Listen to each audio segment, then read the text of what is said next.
Shut up and sit down. Howdy guys, it's Andy from Big Mix Workshop and Painting Studio, and I'm doing something really random this week. My mate Nick asked me to paint him the Guild Ball Shark figure, but the Chibby version. So this is a really unusual model for me to paint, and it was an interesting take on things. So obviously I started off with a black base prime, and the bodywork was started off with medium blue by scale 75. This is approximately the colour what Nick was using for his team, and he wanted me to mirror it. The trousers were based in Stormburn and Fur, which is obviously a Games Workshop paint, and as always this is all the paints are thinned down quite heavily, so we get decent coverage without any loss of detail. Yeah, as you can see, the proportions are all out of whack on this sort of fig, making it really interesting, and the detail work less sunk in than what I'm used to. Obviously the detail work on the regular figs, what we normally do at 28mm, is more pronounced, but less large as such. Tusker fur was the base for the flesh, which is fast becoming a bit of a go-to paint for my flesh, for my current flesh system. That is obviously going to evolve in the future as well, so no doubt I'll have an idea of something else in the near future of what I want to do. And the leather and the staff of the harpoon was based in Rhinox hide, which gives a great wood effect on the models. It's a really rich colour. The hair, as he wanted me to paint it close to the imagery of the player card, was based in Avalon Sunset, so he got a really nice vibrant blonde hair. Bit of a pretty boy sort of fig Shark's meant to be, so I'm going for a very sort of Hollywood style blonde on this particular model. And the ropes were based in Kadak Stone also by GW, and I'm just getting a couple of good layers on there just to make sure that we've got a nice even coverage over the ropes, so we can catch all the detail with any washes and put on at a later date.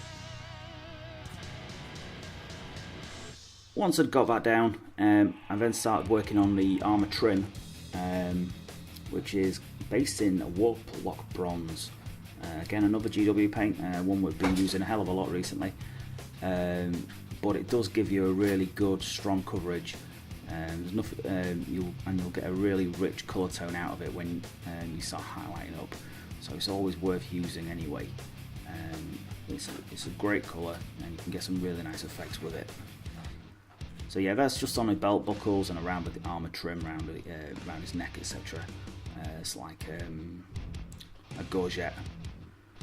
And the leather armour around his waist is start off with Terra Earth Brumbaleo, which gives you a nice colour brown, but it's suitably different from a Rhinox hide, so the detail work doesn't get lost on the colour transitions. You get a real nice contrast of colours across the belts and the leather padding.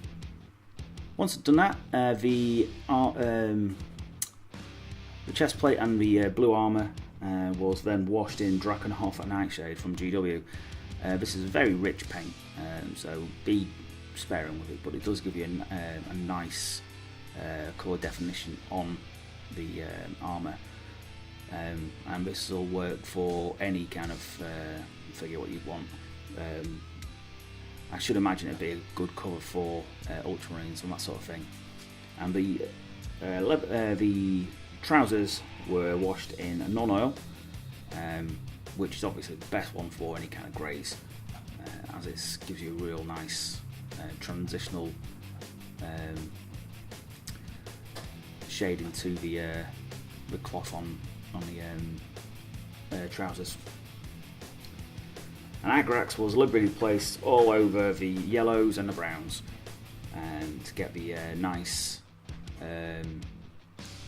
depth of colour, what you always get with Agrax. As you know, we use Agrax LL a lot because it's really, really good, and you can use it on a multitude of colours. It's so versatile. We really do like it here. And making sure I get plenty all over the hair, because the hair is very thick, and there's a lot of detail in the hair, so I want to make sure I get it all captured. So Measy Desert was then placed on top of the hair, getting a very yellowy blonde, like some kind of model sort of blonde, what you'd expect to see on the TV adverts, etc. You know, so he's very, very striking blonde hair, really brightening the model up, to be honest. Once the Measy Desert had gone down, it's Balo Brown on top, picking out all the higher details with the Balo Brown, and you do get a lovely transition from that. It really goes well. Although it is a brown, it's very yellowy. You get a lovely transition towards a blonde hair. Works really great for that sort of thing. And for the later highlights, I've added a bit of Carrick Stone into it. I didn't want to go with white because it's a yellowy colour. I wanted to keep it on the yellow pattern. So a bit of Carrick Stone just to brighten it up. And started working towards the upper reaches of any of the highlighted areas. And finally, on the hair, it's a touch of Screaming Skull into the Balo Brown now as well, and I'm just using that as a final edge highlight across the hair, and just picking out them final details what are accentuated by the Agrax Earthshade. So I'm trying to leave the Agrax visible across the hair, because it adds a lovely amount of definition to the hair and really adds shape to it. So just be careful to try and keep those recesses clear wherever possible. So onto the flesh, and I found this really interesting to paint because it's such an unusual sort of face. So obviously I went to Cadian Flesh Tone from G-Dub, and just placing that in a couple of thin layers, allowing the tusk offer to show through just slightly, and keeping the details unobscured wherever possible. I then went with bone white on the eyes. I didn't want a proper white colour onto the eyes because the eyes are so large, with it being a manga style influence model. I think a pure white would have looked really odd. I went with bone white, which is a bit more cream, and use that to cover the eyes for the base section of the eyes. Scale 75's Harvest of Flesh was then the first layer of highlight onto the flesh. I added a touch of white to this after, just to finalise the highlights and make all the definition pop out. Again, I found this really weird to paint because the details on the face are quite obscure. Onto the armour again, and scale 75 Sky Blue was the first highlight over the armour, making sure I keep the recesses open, clear of the new paint. Obviously going in with a wet brush just to clear out any cloggage, as I wanted that definition from the Drakenhof to really bring out the details on the scales. This has got kind of a scale mail shirt, and I wanted to really show off. So I'll throw another Drakenhof Nightshade wash on it just to add some extra depth to the model. So the fish scales really pop out, and as do the sort of loops around his waist and his gauntlets. And Jorilden Turquoise is a very bright light blue from scale 75, which is what I went with for the early highlights, and it really brings out the definition. I've used this on the mask, as you can see, and you can see just the ridge on his nose, which, even though it's such a muted muted tone, it really does help. And just I noticed that the skin work wasn't up to standard, so I'll just go back and just to smooth it out with some thin layers of the Harvest of Flesh or Orcadian, just to put any sections where the paint isn't as smooth as I'd like, just to spread them out again and just to make it look about a bit better. Next is Hirit Blue, which again is scale 75. I'm just throwing these as highlights onto the scale armour and into the relevant areas around the mask, and just brings out that extra detail, and you can start to get a really interesting looking model. And I'm just using it, I'm painting in along the edges of the scales and along the loincloth, etc., just to bring them details really up, and so you can see it from a decent distance. And next is do exactly the same thing, just on a thinner layer. As you can see, I'm using my Winsor & Newton at this point, and this is Canterbury Blue by scale 75. And I'm just doing exactly the same thing, but keeping the sections really small on the scales and across the mask, just to finish off that final highlight. I'm just throwing a few extra highlights across the extreme areas around the mask at this point, which is I just added a bit of a Screaming Skull into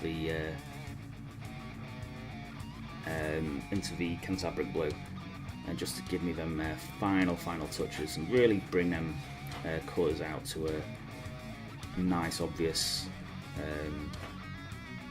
highlight. I decided to go for a much darker blue on the eyes. Again, I was asked to keep it close to the artwork, so we wanted blue eyes, but I didn't want them to blend in too much with the mask and the armour, so I went for a much darker one just to add that level of contrast around.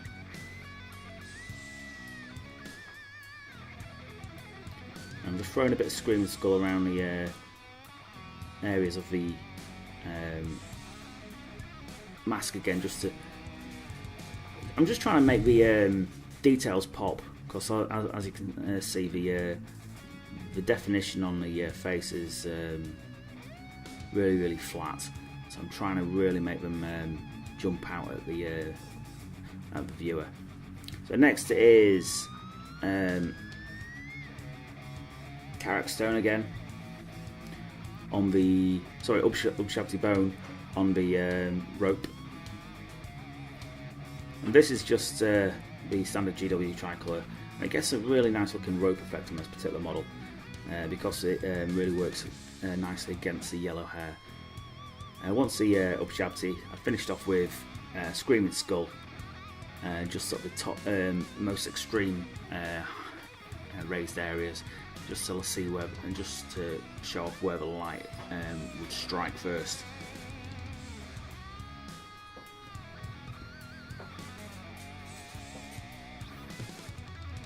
Again, I'm using my Winsor & Newton at this point. It's just to allow me to have better brush control over the tiny detailed sections. So, Heavy Brown is the first highlight for the Terra Earth, which is a Vallejo colour, and I'm just adding just a touch of definition to the leather padding on its sides. It doesn't need a lot because it's quite a sunken model. It's quite a sunken section of the model, but it really does help just to throw an extra highlight on there. Storm Vermin Fur was the first highlight onto the trousers, and I'm just keeping the folds of the clothes highlighted. The recesses obviously I've left with the wash what was placed onto the model, and I'm not highlighting the entirety of the raised areas, just to see some of the original colour coming through. After that is Dawnstone, which is another one of GW's paint, which is the perfect highlight for this for Storm Vermin. Even with a null underneath it, it really does work well over the top, and it just I'm using it as an opportunity to clean up any sections where the wash has pulled, as sometimes happens. So any cleanup is this is a really good opportunity to take it.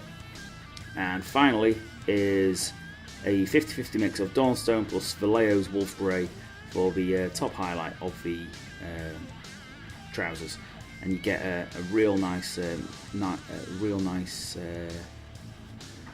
blend, because they're both a sort of a browny grey, so it gives you a real good natural sort of fabric look when mixed together.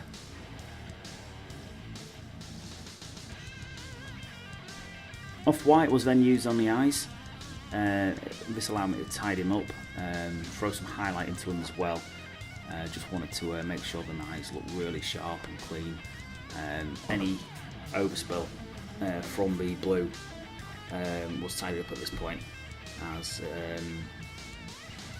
I wanted the eyes to look really sharp, really neat, to make it stand out with the rest of the fig. Again, I can't express how difficult it was to get the detail to show on this particular fig. Dryad bark was then placed onto the harpoon as the initial highlight for the woodwork and the leather, just to make the keep the highlights subtle, but make the harpoon look finished. Brassy brass was used for my metal work, just using that as a highlight for the what bronze. It really goes well out. It really goes well over. You can use that instead of the Rune Lord brass or some of the other colours what you more expect. It just gives you a sort of a more gold look to the armour rather than the bronze. Gulf Brown was then used as the top highlight on the leatherwork and the haft of the harpoon. And just finishes the job off nicely, keeping the wood and the leather very earthy, and much more natural sort of highlight colour than some of the others might be. Gunmetal was then used on the harpoon blade. Now this has obviously always been painted up in metallic black, so I was just using it as the highlight for the upper sections of the harpoon of the weapon. So it just allows the light to really reflect, and you get a nice shine at the top. And finally, the metalwork had been finished off with gold, which I'm just applying to the upper sections, getting a nice finished look on there. Now, unfortunately, we don't have a turntable video of this because I had to return it to its owner, and I wasn't aware that we'd not taken a photo or a video of it spinning. So unfortunately, we don't have an outro on you for this particular video, but I can honestly say it was an interesting model to paint, something completely out of left field, and I'm only going to thank Nick again because it was highly entertaining and a little bit unusual. So thank you guys for watching this. If this is the sort of thing you want to see again, please hit like and subscribe, hit the notifications bell, and then you'll never miss our videos. Checking our back catalogue, we've got hundreds of videos now, and we will be continuing to bring out more videos over the coming months. We generally work around 2 videos a week, although sometimes there is a lot more, depending on what we're doing. Anyway guys, thank you for watching, and we'll see you in the next one. Okay guys, bye bye.